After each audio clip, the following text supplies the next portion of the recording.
update sa ating ginagawang terrace dito sa taas. Lagyan po natin ang tubular, nag-welding po ang tubular. Uno media by uno media ang ginamit ko. Itong pinaka mayor. 3 meters po itong haba nito. Tapos yan. Yung atin pong nilagay na panggitna ay horizontal ito. Uno by uno. Tapos sa mayor sa baba din uno media by uno media. Maganda po, malaki, matibay siya. Okay, yan po yung ating update. Tapos ito pang update natin sa 3 metro ang binili, 3 tubo pang binili natin, uno media by uno media, tapos 3 din na uno by uno na tubular. Yan po yung sumobra. Tapos ito po yung ating pinagkabitan, yan tubular natin, para itong hagdan. Nilagyan ko po ng handle.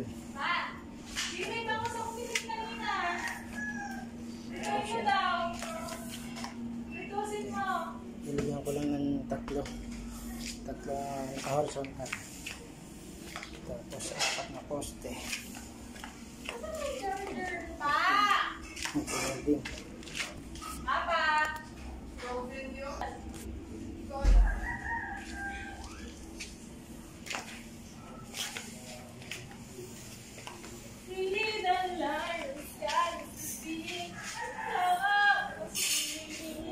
Kung ating finishing ay nilagyan ng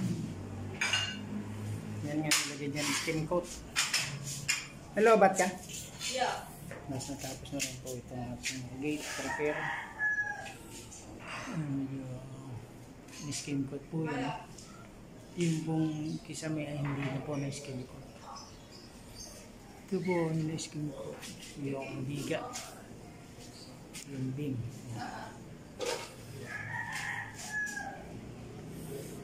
So lumuwag po kasi tinanggal natin yung poste dito. Lumuwag po ito. Isang lumang poste dito. Tinibag po yan. Yan ang picture na yan. Ayan, mataas po siya. So yung lumang pintura, nandiyan pa rin. Orange. Kaya papatungan na lang yun. Yun po ang ating update sa ating ginagawang construction dito. Tingnan po natin sa labas yung grandal.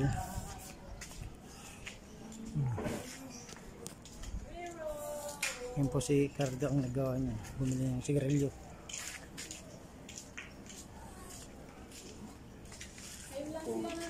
Ang libur niyan, baka 1,000 pa rin. Oo, libur niya. Mahal yan pag ganyan. Bakal. Mahal niya bakal? Mahal ang bakal. 550 ang isa.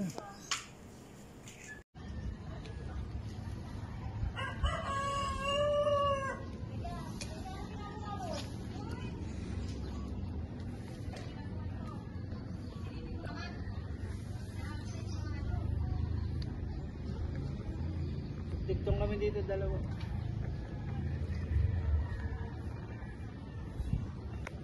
Why? Ano na, putol-putol kasi yung mga tira na lang yun sa baba. Pero abot naman pa. Oo, swerte nga, dalawa lang dugtong. Kasi ba, daming dugtong. Sakit sa ulo yun.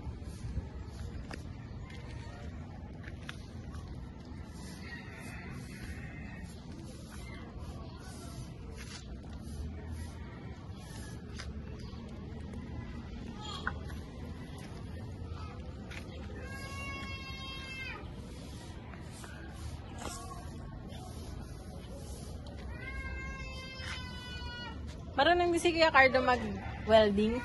Roll. Ang galing naman. Yun ang lahat trabaho niya. All around. Kaya lang masakit sa mata niya. Hindi niya ginamit yung glass. Makasin. Yung lens. Tinitigan niya kasi masyado. Hindi niya raw makita pag may lens. Sa bagay, ang dilim kasi. Maganda lang yan pag nagpo-full weld ka na. Hindi yung ispat-ispat kasi ito eh. Yung kagaya yung ginawa kanina, full weld ako. Sa Acre may nag-welding. Maraming welder dyan. Machine yun eh, machine shop. Sample din, machine shop yan. Ang galing ni Uncle Bing. Meron niyang may pa-order yan. Siya lang nag-work pa siya? Kaya niya pa gumawa-gawa ng gano'n? Meron siya yung Machine? late machine. Talyer. Anong pinapagawa sa kanya mostly? Mga tanso na tornilyo, bushing. Ginagamit yun sa mga machine shop sa aircon. Mga tanso.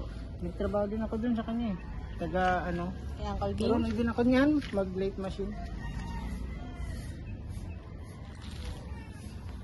Kala ko to aluminum. Kasama yun sa subject namin nun sa PUP Taguig. PUP. Meron yun kami subject namin. Kala ko aluminum to pa. Hindi, bakit? Tubular. Pag aluminum, hindi natin mawe-welding yun. Hindi ko makapit. Rivet? Puro rivet lang, Rivet. Butas. Bubutasan muna, tapos rivet. Boysen din pala yung brand niya. Pare! Pan. Pare, parang bababa ka sa barko ngayon Sanay ka na. Sampayan. Gagawa rin ako dito sampayan.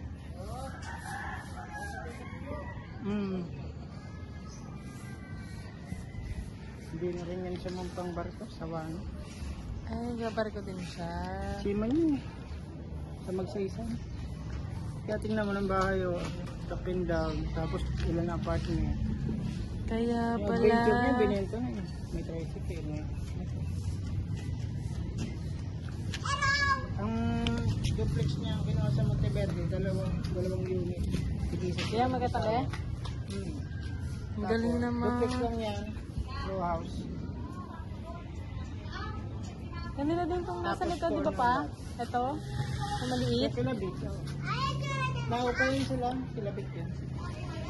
Madaming kahoy. Delikado. Wala pa itong itsura. Basura pa ito. Ba't hindi yan nilagay mo pa na pangharang o kaya panghagdan? Alin? Yung kama. Tubular din naman yan Napakanipis. Manipis. Tingnan mo, hindi ko ma-welding maayos. Butas ng butas. Ay, ganun pala. Ito tubular din to, pero ito yung pinakamakapal. Kaya nabubutas pa rin to kahit may nakamakapal. Kaya ang hirap timplahin ko sa welding. Tagalan mo yung babad ng welding, butas. Bubutas siya. Sikit mo yung damit.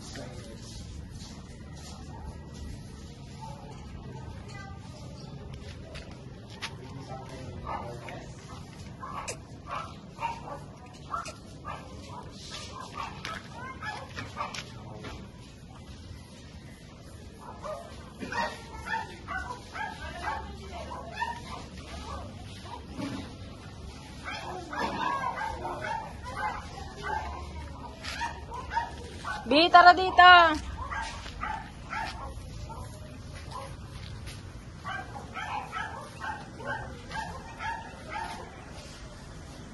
Ang mga kapatid niya, puro. Di magkakasya ba yun, yung niya, Gaudi. Kasha. Luwag pa.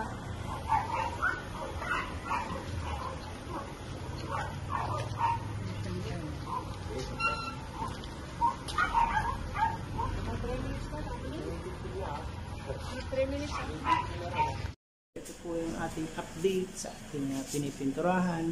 Pinturahan na po yung railings, pang stair.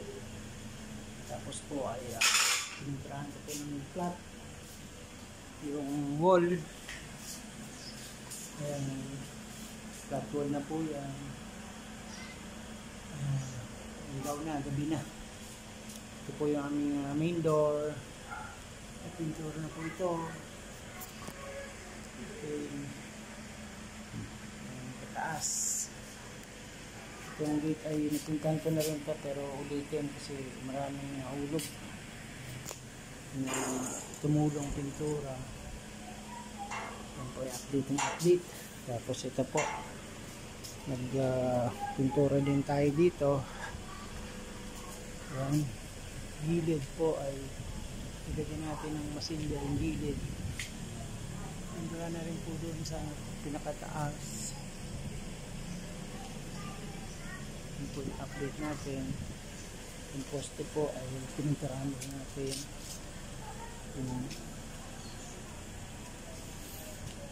Yan po ating update.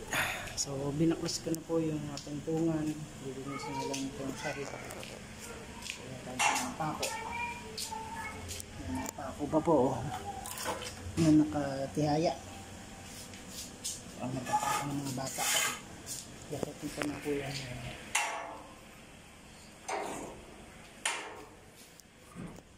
Nakita tayo ng mga kahoy para mabuhasan. Kaya pa rin po si Tiny. Pinukumusta po tayo ni Tiny. Yan. Yung e-bike. So, nilagay ko na dito yung isang aluminum ladder. Nakit na tayo dito ng mga silgan yan. Iakit na rin yan. Para malinis dito. Yan. Dito po medyo madilim dito. No? Po, nagluluto kami sa taas. Yan. Adobo. Ginisa mo muna siya, ano? Ginisa. Pakulo na lang ng pakulo yan. Saka bigyan ng sabaw. Yung lumambot. Luto na din yung isda doon. Hintayin na lang natin yung maluto. Sundot lang yan. Paigang ano mga luto, mga painuto na lang.